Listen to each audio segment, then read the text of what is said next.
Si tu comptes évoluer dans la spiritualité et que tu débutes dans le domaine, je peux t'inviter à commencer par une règle assez simple, la règle des 3 R.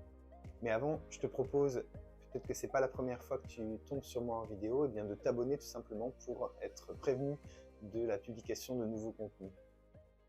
Donc je reprends cette règle des 3 R. Le premier R, c'est le respect de soi.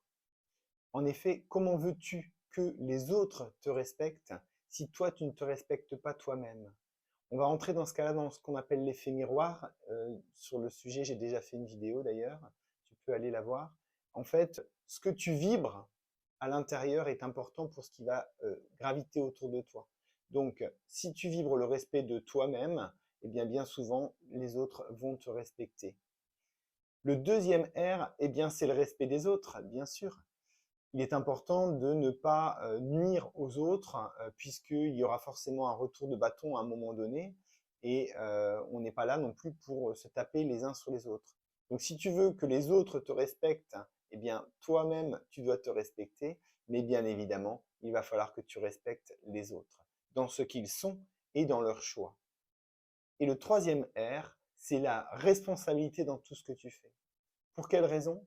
Eh bien parce que chaque acte, chaque pensée, chaque décision a forcément une conséquence. Par exemple, si tu poses une question à quelqu'un, il y a une conséquence. Le choix de la personne, à savoir si elle va te répondre favorablement ou si elle va te dire non. Eh bien, dans tous tes actes, dans toutes tes pensées, dans toutes tes décisions, c'est la même chose, il y aura forcément une conséquence. Et la conséquence de cette pensée va te créer du karma plus tard, en fait. Que ce soit dans cette vie ou dans une ancienne vie, il y aura forcément une conséquence et un retour de la conséquence. Donc si tu es clean, si tu es OK dans tout ce que tu fais, que c'est juste pour toi et que ça ne nuit pas aux autres, eh bien le karma sera forcément plus favorable. Je t'invite également à partager cette vidéo si tu penses qu'elle peut inspirer d'autres personnes. Je te dis à très vite pour d'autres contenus.